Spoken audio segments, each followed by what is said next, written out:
Hello എല്ലാവർക്കും നമ്മുടെ പുതിയ വീട്ടിലേക്ക് സ്വാഗതം. അപ്പോൾ എല്ലാവരും കൂടെ ഉണ്ട് ഞങ്ങളുടെ വീട്ടിൽ ഇങ്ങനെയൊക്കെയാണ് കേട്ടോ. അങ്ങോട്ടും ഇങ്ങോട്ടും കളിയാക്കി എടുത്തു വെക്കുക, ഞങ്ങളങ്ങ് പോകും. ഇപ്പോൾ അമ്മ പറഞ്ഞുകൊണ്ടിരിക്കുന്നത് എന്താണെന്ന് വെച്ചാൽ ഈ കൊച്ച് വീഡിയോയും പിടിച്ച് നടക്കുക.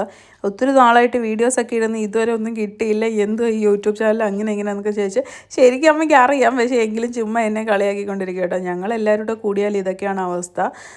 അങ്ങനെ കളിയാക്കുക, എൻ്റെ വീഡിയോ എടുക്കുക, എനിക്കെന്തോ വേണം എന്നൊക്കെ ചോദിച്ചാൽ. വിഷ്ണുവേട്ടന് പിന്നെ മഴ വെള്ളം ഇതൊക്കെ കണ്ടു കഴിഞ്ഞാൽ ഇതൊക്കെയാണ് പുള്ളിക്കാരൻ്റെ ഹോബി. ഇങ്ങനെ വെള്ളത്തിൽ കളിക്കുന്ന പിള്ളേരെ പോലെ കളിച്ചുകൊണ്ട് നടക്കുക.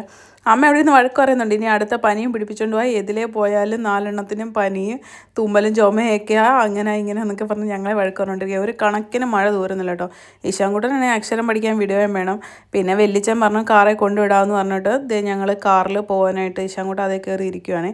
ഇശാൻകുട്ടന് പിന്നെ കാറ് കണ്ടു കഴിഞ്ഞാൽ എവിടെയെങ്കിലുമൊക്കെ ഇങ്ങനെ അങ്ങ് പോകുന്നത് ഭയങ്കര ഇഷ്ടമുള്ള കാര്യമാണ്. അവന് ഏറ്റവും സന്തോഷമുള്ള കാര്യം എന്താണെന്ന് വെച്ചാൽ കാറിൽ ബീച്ചിൽ പോവുക, പാർക്കിൽ പോവുക, ഇതൊക്കെയാണ് അവൻ്റെ വലിയ വലിയ സന്തോഷമുള്ള കാര്യങ്ങൾ. അപ്പോൾ എന്നെ അവിടെ ഇറക്കി ഇശാനെ വിട്ടിട്ട് കണ്ണൻ ചേട്ടൻ നേരെ മുടി വെട്ടാനായിട്ട് പോയി. ഞാൻ പിന്നെ പെതിയെ നടന്നിങ്ങി പോകുന്നു. നല്ല രസമല്ലേ മഴയത്ത് ഇങ്ങനെ നടന്ന്. ഇതാണ് കേട്ടോ ഞങ്ങളുടെ വഴി കോൺക്രീറ്റൊക്കെ ചെയ്ത് വളരെ വീരസാഹസ്യമായിട്ടാണ് ഈ വഴി കോൺക്രീറ്റൊക്കെ ചെയ്ത് തീർന്നത്. ഭയങ്കര പ്രശ്നങ്ങളൊക്കെ ആയിരുന്നു. പിന്നെ നമ്മൾ പിറ്റേ ദിവസത്തെ വീഡിയോ ആണ് കേട്ടോ ഇത്. നമ്മൾ ഒരുങ്ങി പോകാനൊക്കെ നിൽക്കുമ്പോൾ ഫോട്ടോ എടുക്കാനായിട്ടൊക്കെ നിന്നതാണ്. അപ്പോൾ ബാക്കി വിശേഷങ്ങളൊക്കെ ആയിട്ട് നാളെ മറ്റൊരു വീഡിയോയിൽ കാണാം.